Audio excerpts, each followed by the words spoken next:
কার্যক্রমে নিষেধাজ্ঞা থাকা আওয়ামী লীগের ঢাকা লকডাউন কর্মসূচি ঘিরে ঢাকা বিশ্ববিদ্যালয়ের ৫ ভবনে তালা দিয়েছে নিষিদ্ধ ঘোষিত সংগঠন ছাত্রলীগ। মঙ্গলবার গভীর রাতে চারুকলা অনুষদ, পুষ্টি ও খাদ্য বিজ্ঞান ইনস্টিটিউট, কার্জন হল গেট, বিজ্ঞান ভবন এবং শিক্ষা ও গবেষণা ইনস্টিটিউটের গেইটে তালা দেওয়ার ঘটনা ঘটে বলে জানিয়েছেন প্রক্টর অধ্যাপক সাইফুদ্দিন আহমেদ।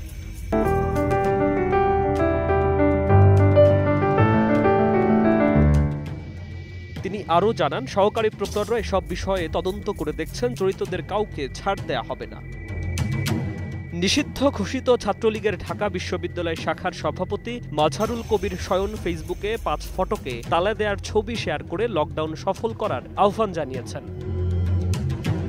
জুলাই অভ্যুত্থান দমাতে মানবতা বিরোধী অপরাধের অভিযোগে আন্তর্জাতিক অপরাধ ট্রাইব্যুনালে শেখ হাসিনার বিচারের রায় ঘনিয়ে আসায় ১০ থেকে ১৩ই নভেম্বর বিক্ষোভের কর্মসূচি দিয়েছে কার্যক্রম নিষিদ্ধ থাকা আওয়ামী লীগ। পাশাপাশি ১৩ই নভেম্বর ঢাকা লকডাউন কর্মসূচি দিয়েছে দলটি। আওয়ামী লীগের কর্মসূচি ঘিরে আইনশৃঙ্খলা বাহিনী শক্ত অবস্থানে রয়েছে বলে জানিয়েছেন স্বরাষ্ট্র উপদেষ্টা জাহাঙ্গীর আলম চৌধুরী। তিনি জানান, ১৩ তারিখের ঘটনা নিয়ে আইনশৃঙ্খলা বাহিনী শক্ত অবস্থান নিয়েছে, শক্ত অবস্থানে থাকবে, পরিস্থিতি নরমাল থাকবে, কোনো ধরনের আশঙ্কা নেই, সন্ত্রাসীদের কোনো ছাড় নেই, ছাড় দেয়া হবে না।